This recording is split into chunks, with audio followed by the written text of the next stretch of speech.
Jesse Dollemore is with us. He's host of the Dollemore Daily, a progressive talk show on YouTube. Jesse, thanks so much for taking the time. I appreciate it. Thanks for having me, Wyatt. I appreciate it. So let's just start out with what we saw last night at this Republican debate, because of course we had a number of the candidates that, went with some of their catchy slogans like you would expect as, a debate of this nature takes place. But was there someone from your perspective who came away as perhaps the far and away winner of the evening and someone who perhaps did not perform as expected? Well, I think that depends upon which perspective you're coming at. If you're looking from a what I would consider an objective perspective of who performed the best based on the facts on the ground, I would say Chris Christie did very well.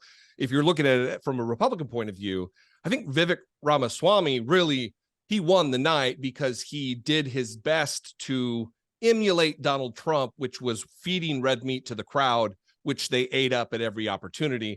They loved it. So from a Republican standpoint, I think it was Vivek. From an objective, normal, reality appreciating human being such as myself, I think it was Chris Christie.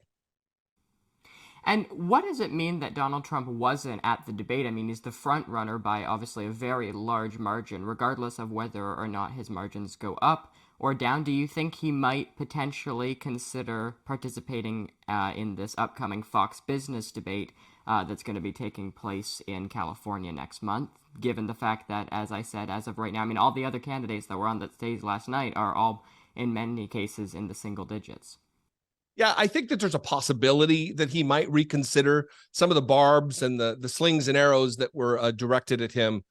Maybe hit a little bit home, and he wants to level the playing field. But I think that his advisors will think better of that and keep him off the stage, because from a political strategy perspective, it's the wise thing to do. It doesn't denote bravery or courage on his part. It absolutely is cowardice. But from a political strategy standpoint, he only stands to lose by being there and having his foibles brought front and center right in front of his face. And you yourself, you're a progressive commentator. Was there anyone on that stage last night that you think, if this person is victorious, it gives Democrats the best chance at winning in 2024? That is a great question. I think probably Ron DeSantis, because he is so fundamentally unlikable. He can't even manage a normal smile. That seems to be even difficult for him. He is famous for being unlikable, difficult to relate to, both him relating to other people and people relating to him. So I think it would be, if not Donald Trump, it'd be a godsend for Republic or for Democrats if it was little Ronnie DeSantis. Republicans right now, I was speaking with a couple of Republicans earlier today on the show, and they were really talking about the fact that they are nervous that Donald Trump not participating in this first debate gives Joe Biden a pass to not participate in the presidential debates in the general election cycle, assuming that the two of them are the respective nominees for both parties. Is there any truth to that from your perspective? No, absolutely not. That is political machinations. Joe Biden, by all accounts, is not a man. Listen, he's 80 years old. He's an octogenarian. He's certainly missed it. He's lost the step just by the virtue of being an old man. You're not as quick as you are when you're, a young whippersnapper like myself or yourself, Wyatt. But he's not afraid of Donald Trump. Donald Trump is not some master debater on a stage. He's not. He's easy to go toe to toe with if you got the facts and reason on your side. All he does is act just like Vivek Ramaswamy did last night. It's just bluster and loudness and insults. Which, by the way, I'm not against insults. Game respects game, as they say. I'm all about it.